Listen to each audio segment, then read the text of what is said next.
आपण अभ्यासक मुक्काम पोस्ट गुळी धामणगाव तालुका शिल्लोड जिल्हा परभणी.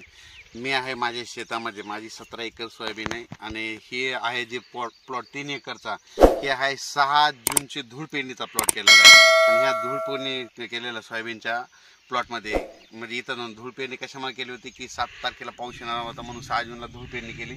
आणि सोयाबीन सरासरी धूळ पेरणी कोणी करीत नाही, पण मला पाऊस येणार माहीत होता म्हणून मी स्वतः केलेली. म्हणून हा आज या ठिकाणी प्लॉटपासून माझ्या शेतापासून अंदाज येत आहे.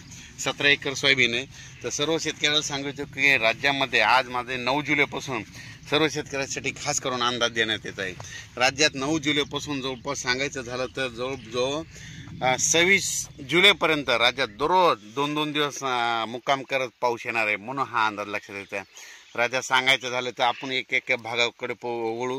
सांगायचं झालं तर पूर्व विदर्भ, पश्चिम विदर्भ, दक्षिण महाराष्ट्र, उत्तर महाराष्ट्र, कोकणपट्टी, खानदेश, मराठवाडा म्हणजे जवळपास सर्व भागात राज्यामध्ये जवळपास 26 जुलैपर्यंत चांगला पाऊस बरसणार आहे म्हणून हा अंदाज लक्षात घ्यायचा. राज्यात सांगायचं झालं तर म्हणजे हा पाऊस सगळीकडे ओढे नाले वाहतील असा पडणार आहे.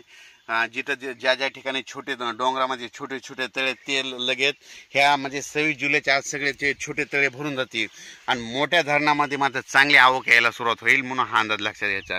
परत एक सांगू इच्छितो की राज्यामध्ये मागेच तुम्हाला एक सांगितलं होतं की एका अंदाजामध्ये सांगितलं होतं की राज्यामध्ये यापुढं पाऊस कधीच कोणाला विचारत नाही. 10 जुलै ते 15 जुलै ही तारीख कॅलेंडरमध्ये अशी गोल करून ठेवत जा.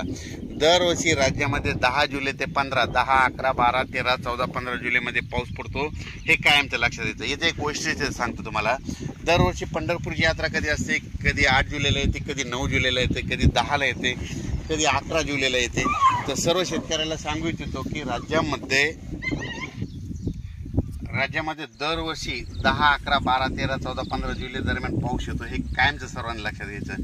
योगायोगाने ही तारीख उद्याच आलेली आहे बघा. उद्यामध्ये 9, उद्या 10 जुलै बघा. 10 जुलै ते 15 जुलै राज्यात पाऊस पडतोय का नाही. दररोज राज्यामध्ये काय होणार आहे, दररोज 2-2 दिवस एक भागात मुक्काम करणार आहे, चांगला पाऊस पडणार आहे आणि सर्व शेतकऱ्याचं पिकं जोमान येणार आहे म्हणून हे सर्वांना सांगतोय. राज्यात सांगायचं झालं तर सगळीकडचे पिकं जोरात आहेत, कोणाचंच पीक सुकणार नाही. कारण की यावर्षी तुम्हाला मी म्हटलं होतं की यावर्षी असा पाऊस एकदम असा बंद होणारच नाही, म्हणजे नॉनस्टॉप चालू राहील. 4 दिवस एखाद्या विदर्भात राहील तर 4 दिवस पुन्हा पश्चिम महाराष्ट्रात राहील, 4 दिवस